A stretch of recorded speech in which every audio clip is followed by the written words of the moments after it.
बीज मिर्ची का बहुत ज्यादा नुकसान करता है।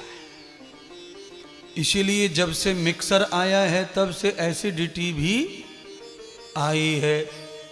सिल और बटना जब थे तब एसिडिटी, और चटनी ज्यादा खाते थे तब, अब चटनी खाते नहीं है कोई। अब तो चटनी आदमी पानी पूड़ी पकोड़े पकोड़े सकोड़े में ही खावे। पहले तो रोटी से खावे सब रे चटनी। तब एसिडिटी नहीं थी, किसी को प्रॉब्लम नहीं था। मिक्सर जो है पीसता कुछ नहीं है, काटता है हर चीज को। उसमें ब्लेड होते हैं, बीज का अंश रहता है। जब से ये नकली पूजा पाठ आया है ना मिक्सर, तब से पाप मिटते नहीं, खाली कटते हैं। और ध्यान कर लेना, कांच को कितने भी छोटे छोटे टुकड़े में कर दो, पर जब भी लगेगा फाड़ेगा फाड़ेगा फाड़ेगा। इसीलिए कांच पूरी तरह से पिस जाना, मिट जाना, तब तो ठीक है। नकली पूजा पाठ पे भरोसा हो गया हम सबको। मिक्सर में जल्दी पिस जावे, नकली पूजा पाठ से जल्दी उतर जावे। दोष पाप शांति अशांति करते जा रहे हैं फटाफट फटाफट। कर्महीन बने जा रहे हैं, भाग्यहीन बने जा रहे हैं, और आलसी भी होते चले जा रहे हैं। भजन पर विश्वास नहीं, उपासना पर विश्वास नहीं, कर्म कांड पर विश्वास है हम सबको। मैं भी किसी को कुछ पूजा बताता नहीं तो मुझे जबरदस्ती पूछते, गुरुजी कोई पूजा बता दो, कोई पूजा पाठ, कोई कुछ बता दो, कोई कुछ अरे भैया, अगर कुछ इलाज होगा तो डॉक्टर खुद ही बता देगा। जबरदस्ती पूछ पूछ के झूठ बुलवा के कोई फायदा नहीं है। हाँ, आप ये जरूर कहिए कि गुरुदेव बड़ी अशांति है, बड़ा क्लेश है घर में, आप इसका कोई मार्ग निकालिए। ये तो होगी गुरु शिष्य की वार्ता। अच्छा, गुरुजी मार्ग निकाल रहे, पर मार्ग पूछने वाला ही जबरदस्ती कर रहा है कि कोई पूजा बता दो। तो बता दी पूजा, दोनों किडनी लगे दे जा हमको। पूजा है ये, परम शांति।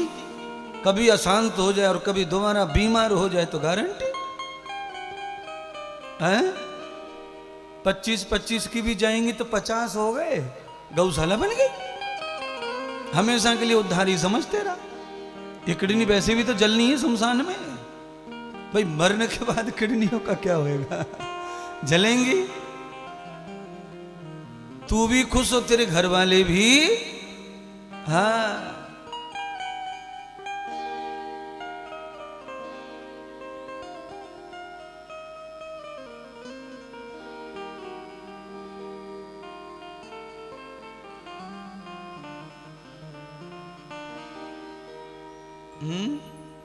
बताओ, 1 लीटर पानी को 2 गए। इसी को तो कहते मिक्सर। ये नकली दोस्ती कहीं न कहीं नुकसान पहुंचाती है। बोलिए, एक बोतल हमें दे दो लाली, यहाँ पे व्यासपीठ पे, हमें तो प्यास लगेगी। 3 घंटे बड़र बड़र करेंगे यहाँ पे, हैं? भगवान रक्षा करे सबकी। नवंबर को महीना चल रहा और प्यास खाई जा रही छोरी ने। ये के तो पहले ही पी गई।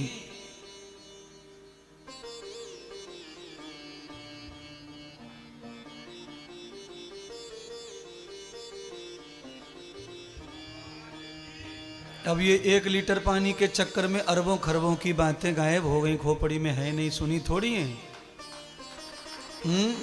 अच्छा बताओ, सिलबटना की क्या कथा सुनाई गुरुजी ने, बता।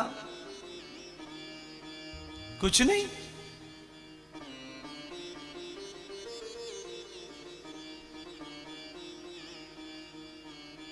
सतगुरु रटने से तेरे सब ही पाप कट जाए, सतगुरु रटने से। अब रटने शब्द का अर्थ करता हूं। रविस्तम न कृतमूल युक्तम। रटन शब्द का अर्थ होता है प्रकाशित होना।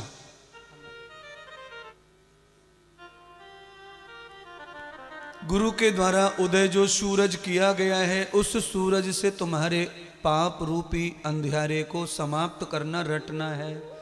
गुरु ने जो वाक्य कह दिया वो कभी भी हमारे बुद्धि से आउट नहीं होना, उसको कहते हैं स्मृति, रटन। अच्छा, एक रटना ये होता है जो आप करते हैं, 2 एकम 2, 2 2 ना 4, 10 6 झोरा आ, ये भी रटना है। पर ये रटना ज्यादा दिन टिकता, ये बिसर जाएंगे।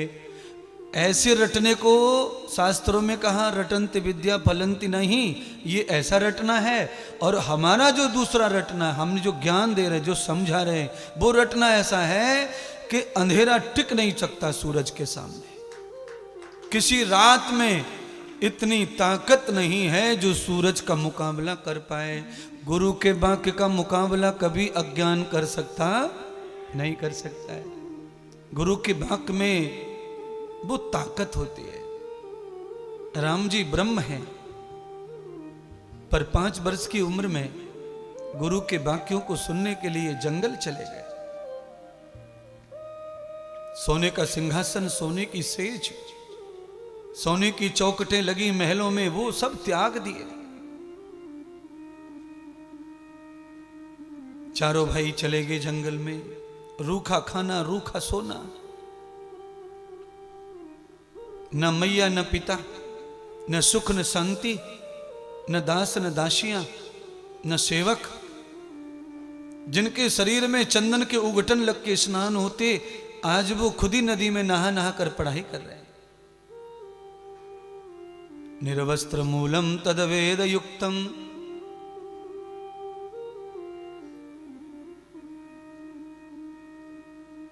ब्रह्म वाक्यम जनार्दनम तत्पुरुष युक्तम, ब्रह्मान युक्तम न वेद श्रुति नाम। गुरु के द्वारा दिया हुआ जो ज्ञान है वो हमें ब्रह्म बना देता है, हमें ही भगवान बना देता है, हमें भगवान बना देता है। क्यों? आपने भी तो गीत गाए हैं, बहुत सारे गीत आप भी गाते हैं, फिल्म वाले भी गाते हैं, दुनिया भर के गीत हैं। प्रेम पत्थर को भी भगवान बना देता, प्रेम पत्थर को भी भगवान बना देता। हाँ, प्रेम पत्थर को भी भगवान बना देता है। ज्ञान इंसान को इंसान बना देता है। आज अगर कोई डॉक्टर है, कलेक्टर है, हकीम है, वैद्य है, इंजीनियर है, तो इन सब पीछों के पीछे कहानी है पढ़ाई, ज्ञान, शिक्षा। जो जो मैंने नाम लिए हैं, ये शिक्षा एक सब्जेक्ट है। इसमें एक छोटा सा उद्देश्य है कि हम डॉक्टर बनेंगे तो ये करेंगे, इंजीनियर बनेंगे तो ये करेंगे, कलेक्टर बन गए तो ये करेंगे। ये एक उद्देश्य है, और ये उद्देश्य व्यक्ति का 50 वर्ष से अधिक लंबे समय चलता नहीं है। पढ़ाई करने के बाद में दुनिया का कोई भी डॉक्टर 50 वर्ष प्रैक्टिस नहीं कर सकता। डिग्री हाथ में लेने के बाद में जब डॉक्टर प्रैक्टिस करता है, उस समय उसकी उम्र 25 साल के ऊपर हो जाती है, और 50 साल सीधा सीधा 75 का हो गया। उसके बाद में बाण थक जाएंगे, हथियार थक जाएंगे, हाथ कप जाएंगे, स्मृति खत्म हो जाएगी, और शरीर बीमारियों का घर बन जाएगा। हम ही रोगी हो जाएंगे, तो हम कैसे किसी का इलाज करेंगे। पर महात्मा इंद्रदेव कहते हैं, कल कहा था, बात ऐसी आ गई है, दोबारा उसी को रिपीट करके खोपड़ी में घुस जाए तो घुसा लो।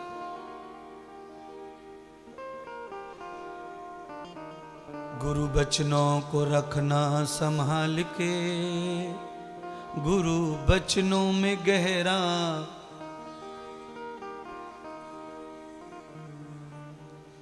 किताब में लिखी हुई बातों में बहुत राज नहीं होता, और वो राज जो होता है वो नीचे खुला रहता है। उसमें राज को खोल देते हैं ज्ञानी लोग, और वो थोड़ा सा राज होता है। किताब उतना ही इशारा करती है। पर वही जो थोड़ा सा राज किताब में है, अगर वही राज किसी गुरुदेव, किसी विद्वान, किसी तपस्वी की बुद्धि में चला जाए तो वो राज इतना गहरा जाता है, इतना गहरा जाता है कि समुद्र जैसा गहराई उस ज्ञान में पैदा हो जाती है। एक ही श्लोक के आधे से शब्द पर दिन भर बोल सकते हैं विद्वान लोग, पूरे दिन उसी पर बोल सकते हैं। और महीनों तक तो मैं ही बोल सकता हूं एक शब्द के ऊपर, महीनों तक। विद्वान लोग कुछ भी कर सकते हैं।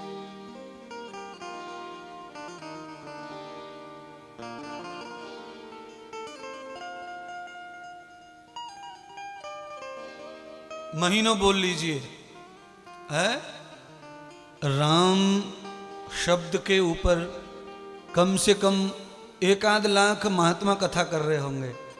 कृष्ण के ऊपर है कृष्ण कथा, बस इतना लिख दो, पूरी जिंदगी भर लोग इसी से कमा रहे, खा रहे। कृष्ण कथा लिखने से न जाने वो क्या क्या बोलते रहेंगे, चलता रहेगा। और जीवन में वो रहस्य कभी पूरा नहीं होगा। 7 दिन हो जाएंगे, कथा समाप्त हो जाएगी और वो अंत में ये कहेंगे टाइम अगर और होता तो और सुनाते और सुनाते और सुनाते।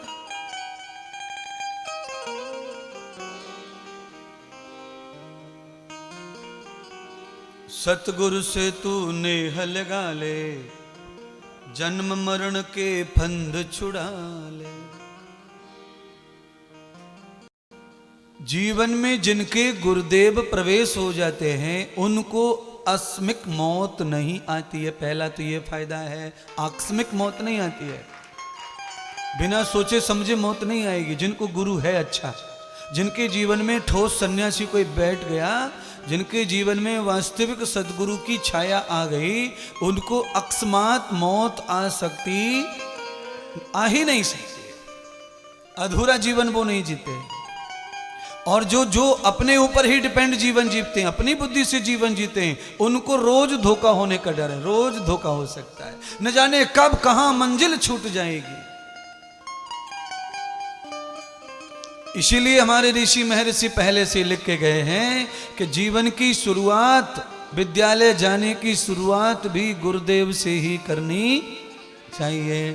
गुरु घर गए पढ़न रघु अल्पकाल विद्या। गुरु घर 5 वर्ष की उम्र में गुरु बनाने का नियम है शास्त्रों में। इंसान को, मनुष्य को, हिंदुओं को, सनातनियों को 5 से 7 कर लो, 7 से 9 कर लो, इतना लेट कर लो बस। पर अंकों में सबसे बड़ा अंक कौन सा है? 9। अगर उसके आगे जाओगे तो फिर 0 लगना शुरू, ये हाल है।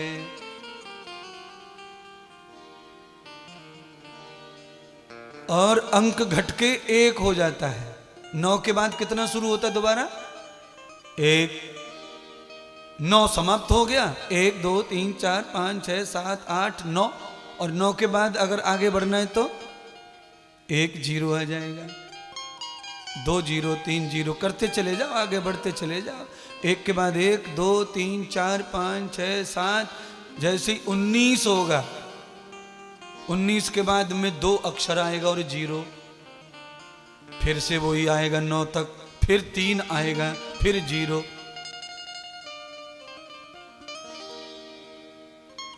9 वर्ष की उम्र में लास्ट ही हमको गुरु शरण में चले जाना चाहिए। अच्छा, वहां जाने के बाद क्या मिलेगा? वहां जाने के बाद में अगर हमारे संस्कार, सोहबत, संगत अगर ठीक है, गुरुदेव ध्यान दे रहे हैं, तो हमारा नया जीवन हो जाएगा। हम वहां से देव पुरुष, विदुषी महिला बन के लौटेंगे। या तो गुरुदेव ने ध्यान नहीं दिया, या गुरुदेव उनको परखना चाहते हैं, चखना चाहते हैं। दोनों प्रकार से नुकसान हो सकता है। इसीलिए हमारे जितने राजा महाराजा, ऋषि महर्षि, राजकुमार सभी जंगलों में पढ़ने जाया करते थे। हमारे हिंदुस्तान के स्कूल भी जंगलों में ही थे, घर से गांव से दूर हुआ करते थे। ज़्यादातर हिंदुस्तान में स्कूल सरकारी गांव के बाहर तालाब के अगल बगल हुआ करते, जहां बावड़ी है, तालाब है, पेड़ पौधे, वहां पानी के समीप विद्या बहुत जल्दी आती है। लॉजिक है ये। इसीलिए जितने भी तीर्थ हैं दुनिया के, सब नदियों के किनारे। जितने भी ऋषि महर्षियों ने तप किया वो सब नदियों के किनारे, क्योंकि जल के अंदर इकट्ठा करने की ताकत होती है। जल में क्या गुण होता है? बिखरे को मिलाना, जल में गुण पाया जाता है, बिखरे को मिलाना है। अच्छा बोलो, घर के सामने धूल उड़े तो हम क्या करें? पानी छिड़कते हैं। फिर धूल के कण क्या होता है? भारी हो जाते हैं। क्यों हो जाते हैं? क्योंकि कण मिल जाते हैं एक दूसरे में, और एक दूसरे मिलते हैं तो फिर धूल आंधी भी उनका कुछ बिगाड़ पाती नहीं है। जैसे जल से धूल के कण इकट्ठे होकर के जम जाते हैं, मिल जाते हैं, संगठित होकर बलवान हो जाते हैं, आंधी तूफान भी उन्हें उड़ा नहीं पाता है। ऐसे ही जब हम ज्ञान गंगा का छिड़काव लगाते हैं तो हमारे ज्ञान के अक्षर भी मजबूत हो जाते हैं। फिर ये संसार में कितनी भी आंधी तूफान बुराइयों के आवे, फिर वो हमको उड़ा के कहीं ले जा सकते, वो हार जाएंगे। आंधी थक जाएगी, हवा थक जाएगी।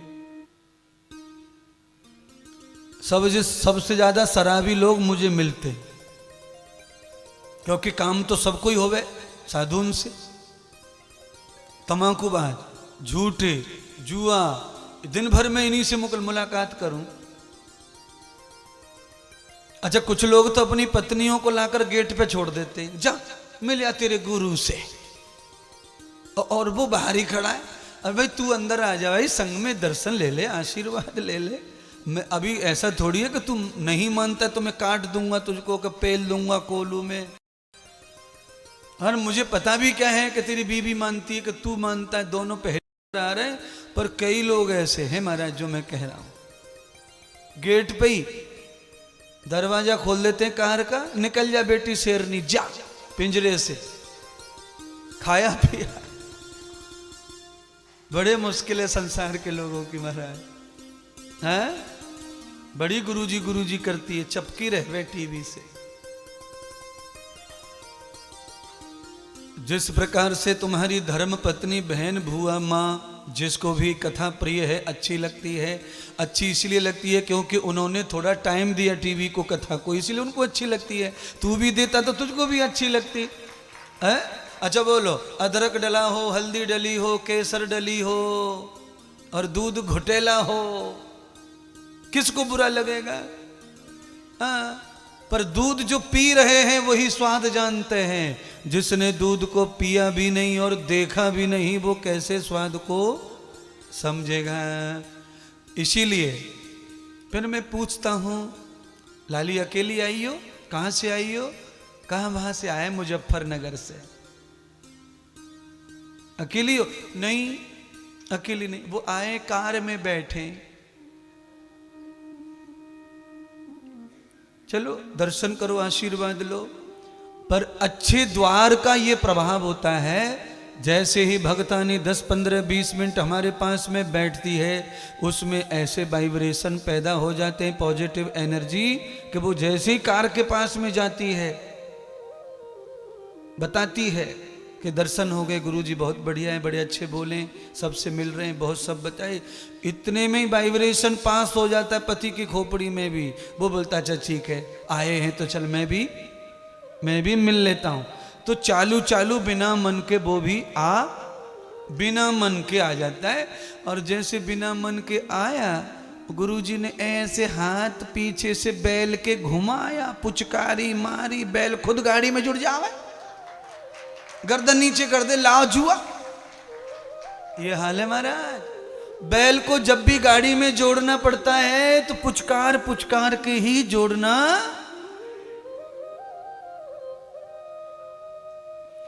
अब टीवी पे कोई सुन रहे होंगे, बोल रहे होंगे भाई हमारे ऊपर भी गुरु ने यही किया था।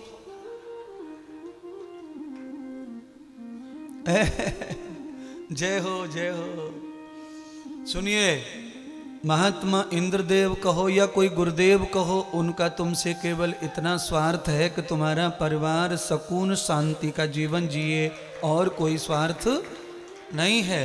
भाई हम थोड़ी जाने तुम कहाँ से आ रहे हो, कहाँ जा रहे हो, हमें प्यार कर रहे हो, टीवी देख रहे हो, सुन रहे हो कथा, आप आते हो इजहार करते हो तो हमें पता चलता है कि हम भी कुछ अच्छा सुनाते, लोगों को पसंद आ रहा है।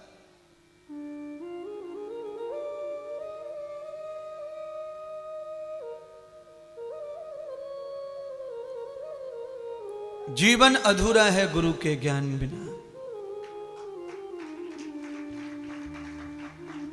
किसी को क्या मिला है संसार में वो देखिए, पर इंसान के रूप में मेरे प्रभु परमात्मा आए हैं, विष्णु भगवान ने अवतार लिया है, उनको क्या क्या मिला जीवन में, मनुष्य बने भगवान।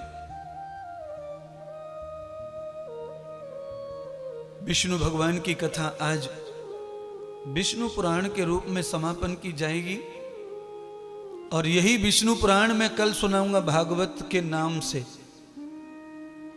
व्याख्यान बदल दूंगा, पात्र बदल दूंगा, पर पूरी भागवत में भी विष्णु की ही अवतार कथा है। पर उसको सुनने वाले अलग थे और इसको सुनने वाले अलग हैं। गोली तो वही सेरिडोन है, उसी को सुनीता खा रही है, उसी को पपीता खा रहे हैं, उसी को गुड्डू खा रहे हैं, उसी को पप्पू खा रहे हैं। आदमी का नाम बदलने से गोली बदल सकती, वो तो मरीज की बीमारी पे दी जाती है। माथा चाहे जिसका भी हो, जाति पाति गोली देखती नहीं है, वो तो रोग के लिए है। इसीलिए विष्णु पुराण श्रीमद् भागवत कथा ये औषधि है, जैसे रोगी को दी जा रही है वैसे ये भी दी जा रही है। विष्णु पुराण के रोगी कौन है? भगवान मैत्रेय, महर्षि मैत्रेय हैं। श्रीमद् भागवत की कथा भी उन्होंने सुनी नारद जी से। विष्णु पुराण की कथा पाराशर ऋषि से सुन रहे हैं। ये वे लक्ष्य प्रबद्धते युक्तम वेद औषधि। हार्ट का डॉक्टर अलग होता है और कान नाक गले का डॉक्टर, समझ गए, हड्डियों का चर्म रोग। इसलिए नारद जी अलग वैद्य हैं, सुखदेव जी अलग हैं, सूत जी अलग हैं, व्यास जी अलग हैं, शंकर भगवान भी अलग हैं, और नारद भी, सनत कुमार भी। जैसा रोग वैसा वैद्य। मेडिकल चाहे वही हो, दवा खाना वही हो, पर वैद्य बदल जाने से दवाओं का प्रयोग बदल जाता है। महर्षि पाराशर मैत्रेय ऋषि को समझाते हैं।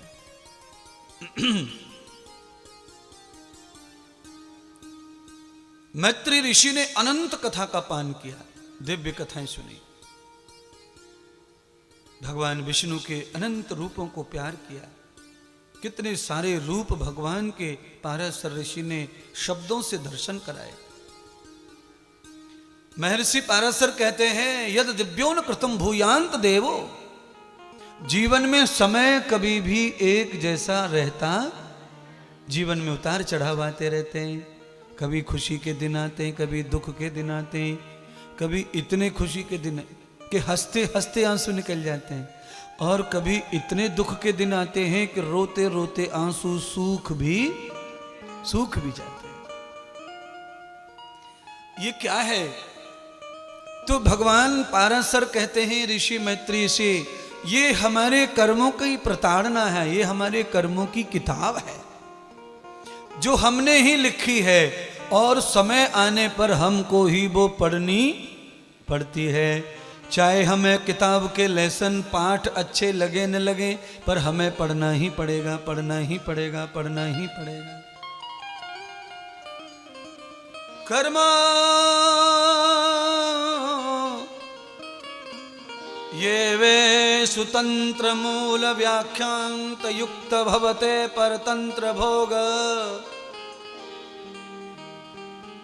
कर्म स्वतंत्र है जीव का, पर भोग परतंत्र है। भोग परतंत्र है, भोग परतंत्र है।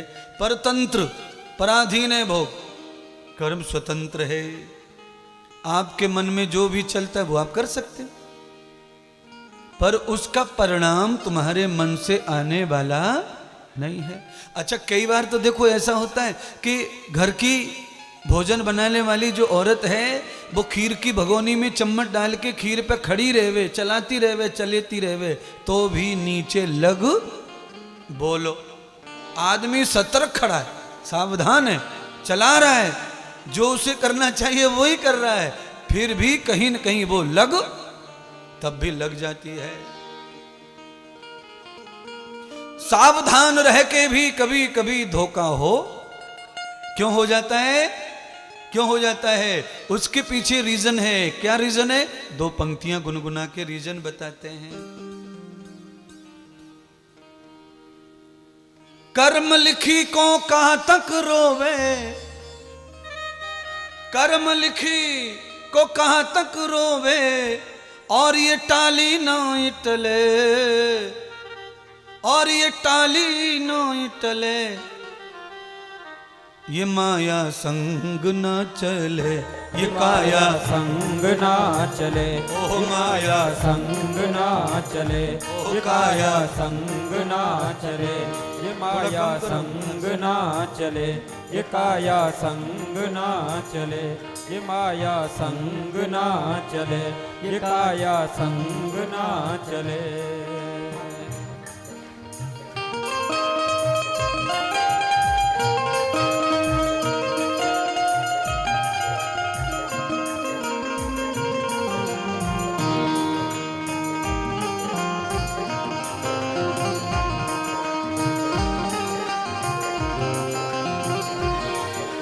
सुनिए, मैंने कहा खीर बनाने वाली महिला खीर बनाती है, चम्मच से चलाती है, और जो ज्ञान जानती है कि धीमी अग्नि से पकाओ, लगेगी नहीं, फिर भी लग गई।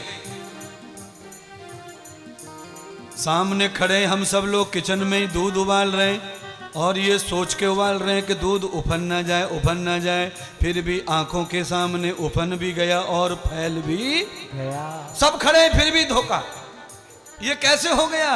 उसके लिए महात्मा इंद्रदेव की लेखनी से, कर्म लिखी को कहां तक रोवे, कर्म लिखी को कहां तक रोवे, टाली ना टले, ये टाली ना टले, काया संग ना चले, ओह माया संग ना चले, ओ काया संग ना चले, ओ माया संग ना चले, ओ काया संग ना चले, ओ माया संग ना चले। आज के प्रवचन का हेडिंग यह है कि कुछ लोग पाप को ही अपना वजूद मानते हैं, और उनको लगता है हम पाप से बड़े आदमी हो जाएंगे, धनवान हो जाएंगे, बंगले वाले हो जाएंगे, पर यह संभव नहीं है। हो जाएंगे पर माथे में क्लेश कभी खत्म होगा? बंगले हो जाएंगे, गाड़ी हो जाएंगी, पर क्लेश हमेशा बना रहेगा। शांति से छोटा ही सही पर शांति बनी रहेगी। कैसे हो गया ये धोखा, कैसे ये हो गया, कैसे ये हो गया? हमारे पास सवाल खड़े हो जाते हैं पर उनका जवाब कहीं से आता। जवाब कहाँ मिलेगा? गुरुदेव के पास जाओगे तो जवाब क्लियर हो जाएगा। किसी के साथ भगवान धोखा नहीं करते, धोखा हमने खुद कर रखा है। गड्ढे खोद रखे और गड्ढों के ऊपर कागज की छत डाल दी है, और जब भी चलोगे तो गड्ढे में गिरेगा कौन? गड्ढे खोदे तो आरसीसी की छत डालो तो गिरने वाले नहीं, पर छत कागज की, क्योंकि जल्दी लग जाए, रुपया लगे ना, खर्चा कम, कागज से डाल दिया। कागज की छत डालने से पैर रखते ही छत गिर जाएगी। हाँ, नकली नकली पूजा पाठ में लगे, नकली नकली धर्म में लगे, नकली नकली सेवा में। असली आरसीसी की छत डालो गड्ढे पर, फिर देखो नाचो सत्संग में कूद कूद के, फिर गड्ढे में गिरबे वारे ये माया संग ना चले, ये काया संग ना चले, ओ माया संग ना चले, ये काया संग ना चले। सोच रे गुमानी है, सोच रे गुमानी फिर ये जन्म ना मिले, फिर ये जन्म ना मिले, फिर ये जन्म ना मिले। है।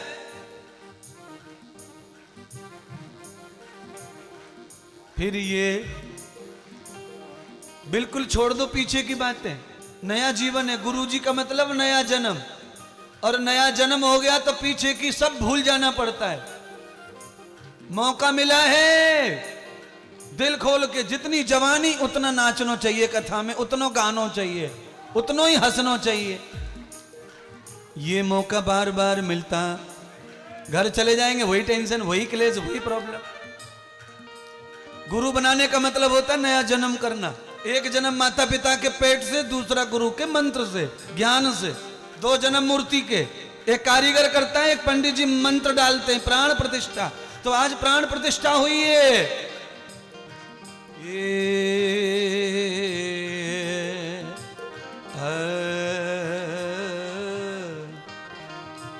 सोच रे गुमानी फिर ये, सोच रे गुमानी फिर ये जन्म ना मिले, फिर ये जन्म ना मिले। काया संग ना चले, ओहो माया संग ना चले। ओ काया संग ना चले, माया संग ना चले। ओ काया संग ना चले, ये माया संग ना चले। ये काया संग ना चले, ये माया संग ना चले।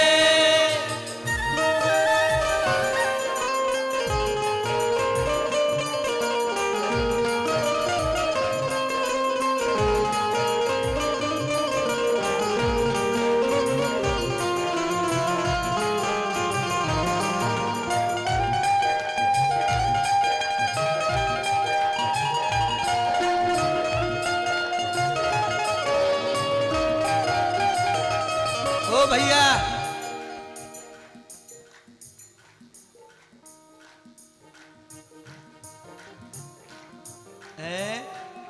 कैसी माँ बेटी दोनों 26 जनवरी की परेड में खड़ी हो। जनगण मन अधिनायक जय भारत भाग्य विधाता। ओ कानपुर वालों,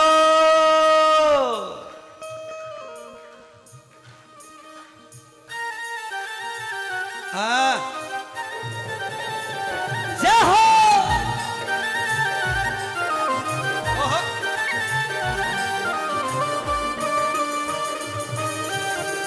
हाँ हाँ हाँ।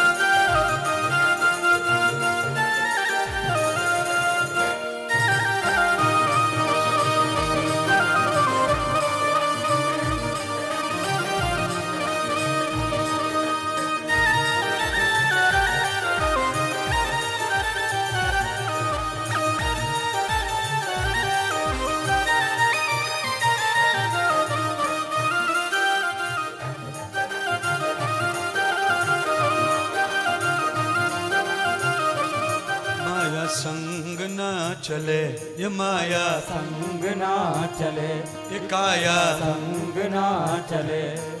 आप समझ गए काया का हाल क्या क्या हो सकता है। जिस शरीर से अनमोल प्यार होता है, कभी कभी वो हाथ भी लगता, दूसरे ही छिना ले जाते हैं उसको। इसीलिए शरीर मिला है मानव का, तो इसका पूरा पूरा फायदा उठा लेना चाहिए। क्या फायदा है इससे। बाहर के संसार में रुचि कम नमक की तरह, और अंदर के संसार में आटे की तरह। आटे में नमक जैसा स्वाद के लिए संसार में मन लगाओ, और पेट भरने के लिए आटा ही चाहिए। नमक से पेट भरने वाला नहीं है। संसार स्वाद के लिए होता है, पर उल्टा हो गया तुम्हारा। संसार को नमक को खा रहे आटे की तरह, और भजन को नमक की तरह थोड़ा थोड़ा डाल रहे। 2 मिनट सवेरे, 2 मिनट है भागवत से यहां तक आने में कितना टाइम लगे हो? 5 घंटे लगे गुरुजी, बताओ। 5 घंटे तो यहां तक आने लगे, बताओ।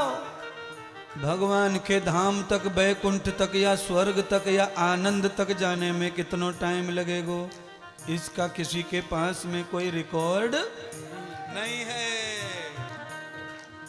सत्संग आने के लिए इतना घंटे लगे और 2-3 मिनट में भजन पूरा है जावे सबन को। दिन भर संसार, दिन भर संसार है। न सारम न प्रबध्यते युक्तम, न सारम प्रवर्धते व्याप्तम, सारम न सारम विसंगते युक्तम, ये वे कस्य संसारम।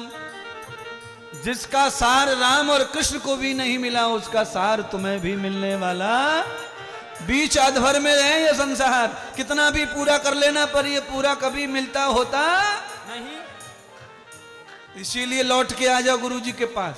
ये काया संग ना चले, माया संग ना चले, और काया संग ना चले, ओ माया संग ना चले, काया संग ना चले, ओ माया संग ना चले, ओ काया संग ना चले, ओ माया संग ना चले, ओ काया संग ना चले, ओ माया संग ना चले, ओ काया संग ना चले, ओ माया संग ना चले। सतगुरुदेव भगवान की जय, विष्णु पुराण की जय। जय जय श्री राधे श्री वृंदावन धाम की जय, श्री किशोरी सेवा धाम धाम की जय।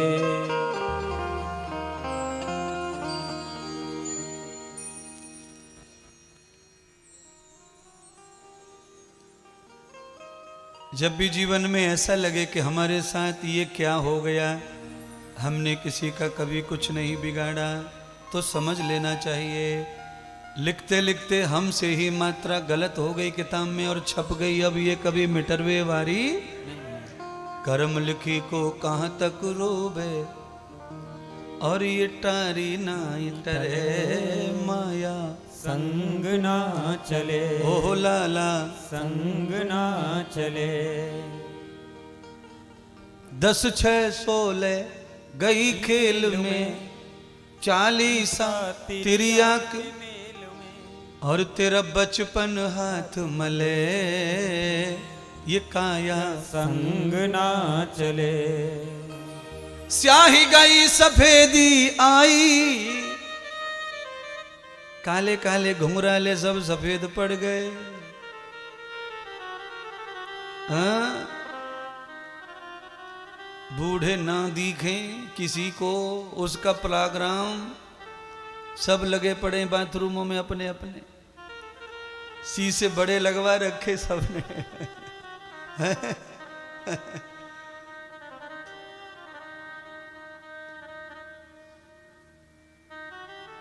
7 नवंबर से आज तक 2 बार डाई हो गई माता बहनों के। 2 बार काले कर लिए चोरियों ने। पर सुनिए, किसी भी प्रयोग से अगर हमारा सब कुछ वैसा का तैसा दिख सकता है, वो प्रयोग हमें करते रहने चाहिए। दांतों को साफ करने के लिए जो भी मंजन है, मंजन करते रहो। मुंह को साफ दिखने के लिए जो भी क्रीम ब्रीम है, लगाते रहो। कालों को काला रखना है बालों को, तो काला पीला जो भी उपयुक्त है वो करते रहो। पर कम से कम खुद को देखते समय टेंशन नहीं आना।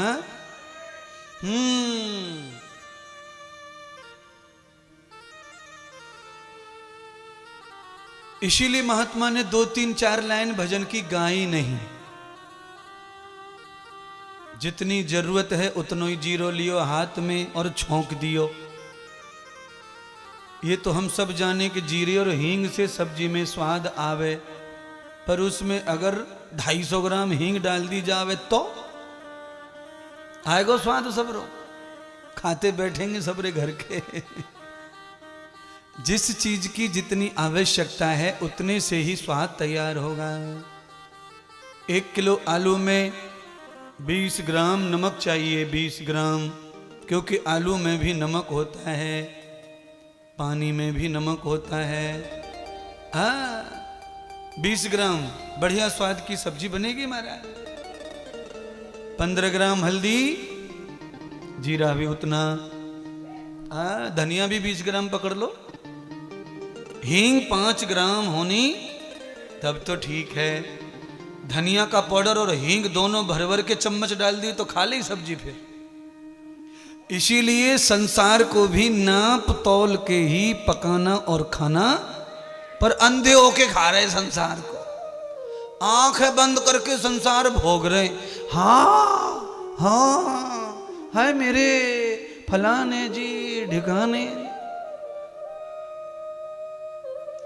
तौल के भोगो, तौल के, हींग को हींग की तरह, जीरे को, हाँ, कभी कभी रसा बनाना हो तो आंख बंद करके 1 लीटर डाल दो, कोई बात नहीं है, पानी चल जाए आलू में, ज्यादा भी हो तो झिल जाएगा।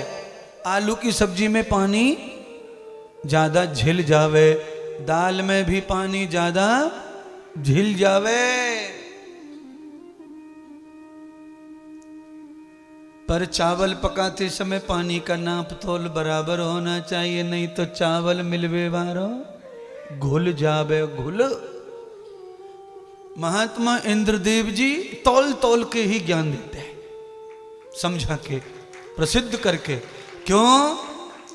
क्योंकि ये संसार स्वाद के लिए परमात्मा ने बनाया है और स्वाद भगवान को भी प्रिय है, इसीलिए वो 56 भोग भोगे। एक ही भोग में तृप्ति हो जाए तो 56 की जरूरत क्या। बिहारी जी के पेड़े वृंदावन में प्रसिद्ध हो रहे हैं। बोलो, अब बता, भगवान पेड़े खा रहे हैं तो फिर हम क्यों ना खाएं? खाएंगे। पर भगवान कैसे पेड़े खाते? सुनो, भगवान पेड़े खाते 5 फुट दूर से, और तुम कैसे खाते पेड़े? समझ लो। तो डायबिटीज तुम्हारो बढ़ेगो, भगवान को काहे को बढ़ेगो? 5 फुट दूर है मीठे से, और ट्रक के ट्रक खाए चले जा रहे हैं 5 फुट दूर से। हाँ, सही कह रहे महाराज। 5 फुट दूर खड़े हो जाओ नंगे तार से, बिजली से, फिर तुम्हारा कुछ नुकसान होने वाला। भगवान इतने होशियार हैं और तुम हो रहे मूर्ख। बस तुम्हें तो भोग दिख जाए, टूट पड़ते उसमें। ज्ञानी और महात्मा वेद और शास्त्र कहते हैं, तेन तख्तेन भुंजी थाम। मैंने परसों भी ये मंत्र बोला था, श्लोक बोला था, तेन तख्तेन भुंजी थाम। ये पीछे का है, इसको पूरा बोल देता हूं। वेद मंत्र है, ईशावास्यमिदं सर्वं यत्किंच जगत्याम जगत तेन तख्तेन भुंजी थामा गृधा कस्य सिद्धनम। ये वेद मंत्र है और ये ईशा उपनिषद का भी मंत्र है, क्योंकि उपनिषदों में वेदों के ही मंत्र होते हैं, उनकी व्याख्याएं छोटी छोटी है, इसलिए उनको उपनिषद कह दिया। इस मंत्र का भाव है, अर्थ है, ईशावास्यमिदं सर्वम। सर्वम माने सब जगह, ईशा माने ईश्वर, व्यापक है, व्याप्त है, मौजूद है। यत्किंच जगत्याम जगत, किंचित जगह पर भी भगवान नहीं है ऐसा हम सोचे नहीं और हमें मानना भी नहीं चाहिए। हर जगह पर भगवान है। फिर हर जगह भगवान है तो क्या करना चाहिए? तो पीछे कह रहे हैं, तेन तख्तेन भुंजीता मां गृधा कस्य सिद्धनम। अगर तुम अपने जीवन की सिद्धि चाहते हो, जीवन को महान चाहते हो, तो सब जगह सब कुछ भोग होने के बाद भी आपको किंचित ही भोगना चाहिए। फिर आपके जीवन में कभी रोड़ा अटकने वाले नहीं है। किंचित भोग लो।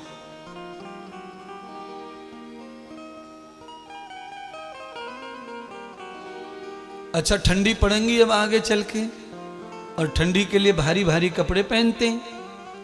भारी कपड़े से ठंडी कम लगती है, पर इसका मतलब ये तो है नहीं कि 60 किलो का सूटर पहन लूं मैं। तेन तख्तेन भुंजी था। हाँ, रजाई भी 2-3 किलो की ठीक है, 4-5 किलो तक चल जावे, पर रजाई का मतलब ये तो है नहीं कि 20 किलो रुई भरवा के मैं ओढ़ के सो जाऊं। ये भी नहीं है। इसीलिए महात्मा परमात्मा कहते हैं तेन तक्तेन भुंजी था। भुंजी माने भोगों को किंचित लेस मात्र ही भोगना चाहिए है। फिर रजाई खूब, पत्नी खूब, पति खूब, बेटी खूब, बेटा खूब, पैसा खूब, बंगला खूब, ये खूब मजा देंगे। अब इनको ज्यादा लपेटे में ले लिया तो सजा ही सजा देंगे, मजा फिर मिलता नहीं है महाराज। हाँ, बड़ा कठिन है। एक बार बच्चा मुंह में चॉकलेट ले ले, फिर तुम उससे निकलवा के दिखाओ, पता चल जाएगा। तुम हो 40 साल के और बच्चा है 1.5 साल का, फिर भी लेने के देने पाड़ दे 40 साल वाले के, निकाले ना है। निकाले भी तो कैसे निकाले आप जानते ही हैं, सूदी उंगली ते ना निकले तो फिर हाँ मम्मी फिर यूं डालती है उंगली, खकोड़ खकोड़ के लावे, कौन सी गाल में घुसेड़ के रखी है चॉकलेट। प्यार से नहीं देगा क्योंकि चख लिया स्वाद। जब तक लाला ने स्वाद नहीं चखा उसको चॉकलेट का कोई लालच नहीं है। पड़ी है तो पड़ी है, उसके बगल में खेल रहा है उससे। पर जब स्वाद चख लिया तो आदमी बावला हो जाता है उसके लिए। आप सब लोगों ने जो जो भी स्वाद चख लिए उसके लिए पागलपन खोपड़ी में घुसा ही रहे हैं, और उसे चखने के बाद में भी जो खोपड़ी में नहीं रखता है वो आगे आगे चलता चला जाता है। वो कभी बिना रुके बिना थके अपने सर्वस्व को जीत लेता है, अपने सारे काम फिट रखता है और समाज के काम में भी आ जाता है। और जो चॉकलेट को चख लेता है और उसका आदी हो जाता है वो अपने और पराये किसी के भी काम का बचता नहीं हो। मधुमक्खी के छत्ते में बिना मक्खियों को बताए कुछ लेना है तो ले लो, और मक्खियों को फोन करके कोई शहद लेना चाहे तो बड़ा मूर्ख होगा। मक्खियां मिनट से पहले पूरा शहद खुद का पी के भाग जाती हैं। मक्खियों का शहद लेना है तो धोखे से ले लो, शांति से, प्रेम से, बिना खतरे के। भर भर के अमृत है भगवान की, पर भगवान को धोखा सम्मित कैसे करें? तो धोखा भगवान को नहीं होगा, मधुमक्खियों को भी धोखा नहीं है। वो शांति से बिना नुकसान दिए बिना छेड़े सब कुछ तुम्हारा है। छत्ता भी वहीं, मक्खियां भी वहीं, और शहद बाल्टी में। पर उतनी योग्यता चाहिए। वो कहां मिलेगी? वो गुरुदेव के पास है, वहां से लेके जाओ और उसका प्रयोग घर पे जाके करो, सफल हो जाएंगे, सत्य कहलाएंगे। भोगी जीवन हमेशा रोगी जीवन, व्यथित है। अच्छा देखो, अब हम बिना मतलब के कितने परेशान हैं। हादसा हुए कितने महीने हो जाएं, परेशान बहुत दिनों तक रहते हैं। ये रोगी तो है, मानसिक रोग, आत्मिक रोग। शारीरिक रोग तो हमारे हैं नहीं शरीर में, ये भाग्य है। पर मानसिक, आत्मिक, बौद्धिक ये जो रोग हैं, इन रोगों की दवाई दुनिया में कहीं नहीं मिलती है। कहाँ है फिर इनकी दवा? सतगुरु के पास। सतगुरु इनके वैद्य हैं, और जो उनका जो वचन है वही औषधि है। सतगुरु वैद्य वचन विश्वासा। सतगुरु के वचनों को रखना संभाल के। ये पुड़िया ऐसी है, जब भी जुकाम खांसी हो जाए खा लो, रात को सो जाओ ओढ़ के, सवेरे खत्म।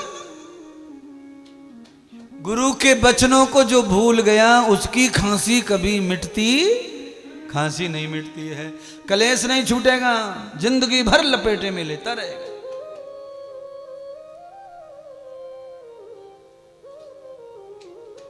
पाराशर ऋषि कहते हैं कि अचानक देवता गरीब हो गए। कौन से देवता? कुबेर। सोचा भी नहीं होगा किसी ने कि कुबेर भी गरीब हो सके। है हम और तुम सबरे कुबेर के तंत्र मंत्र लेके घर में लटकाए घूम रहे हैं अलमारी में। ये क्या गुरुजी? ये कुबेर यंत्र है। इससे क्या होगा? लक्ष्मी की बढ़ोतरी। सब लोग लेके, और बेचारे कुबेर जी के ऐसे दिन खराब आ गए कि कमंडल खाली लेके घूम रहे हैं, सब खत्म। भक्त प्रहलाद की कथा मैंने 5 दिन पहले सुनाई थी। नरसिंह भगवान विष्णु ही आए थे। तब भगवान विष्णु ने प्रहलाद को गोद में लेके चाटा और गीता का ज्ञान दिया, राजा बनाया और वरदान दिया कि तेरी तीसरी पीढ़ी में मैं लौट के फिर आऊंगा और तेरे कुल में अब कोई राक्षस कभी पैदा होगा नहीं, पैदा होगा। अच्छा, राक्षस पैदा ना हो हमारे कुल में तो क्या पैदा होगा बताओ? राक्षस का दूसरा नाम क्या? राक्षस का दूसरा शब्द बताओ? देवता। राक्षस का दूसरा पक्ष देवता। और हम और तुम कौन है? हमें बिचौलिए, ना इधर के ना उधर के, इसीलिए बेचारे पिटते घूम रहे। 2 दिन ससुराल, 3 दिन मामा के यहाँ, 4 दिन जीजी के पास, 5 दिन वहां, 2 दिन यहाँ। हम द्वार द्वार पे ठोकरे खाते घूम रहे घर के ना। बस आगे की लाइन कहेंगे तो सब पे लागू पड़ रही है वो। हाँ, 2 पक्ष तो दिख रहे किनारे, 2 ये नदी के बीच में तो धारा बह रही है।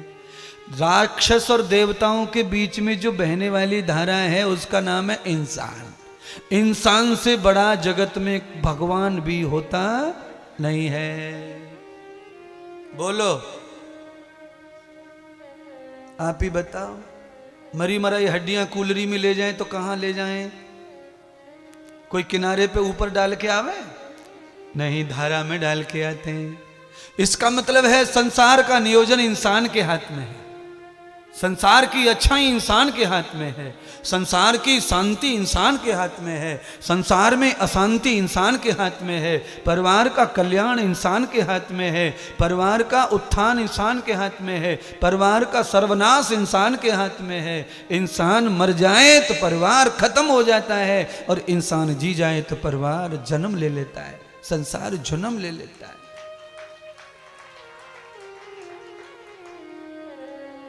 अब जिनके घर में बच्चे पैदा नहीं हो रहे उनका तो खत्म ही हो जाएगा संसार। वो बूढ़े हो जाएंगे, मर जाएंगे, चले जाएंगे, खत्म। खेती, कुआं, मकान, दुकान, चाचा के छोरे ले लेंगे, बुआ के बेटे ले लेंगे, मामी के ले लेंगे, साले के ले लेंगे, सूली, सब गया, खत्म। दरवाजा तोड़ेंगे सबसे पहले, उस पर मार्बल बदलेंगे और उस पर नाम अपना डालेंगे, तुम जाओ भाड़ में है, और दे जा चाचा, चूचू, पूपू, पापा को। इसीलिए जैसा भी जिनके भी घर में खतरा हो वो सीधा इंद्रदेव के पास में आओ, या तुम्हारे नाम को मार्बल लगेगो। किसके नाम को? मेहनत इंद्रदेव कर रहा है और नाम दूसरों के लगेंगे सब कमरों पे। बोलो, सबरी एड़ियां फट गई कमरे में घूम घूम के हैं। और काले पत्थर पे गोल्डन कलर में नाम लिखा जाएगा, श्रीमान फलाने फलाने जी की स्मृति में ये बन के तैयार और ये समर्पित, जिला बागपत, खेल खत्म।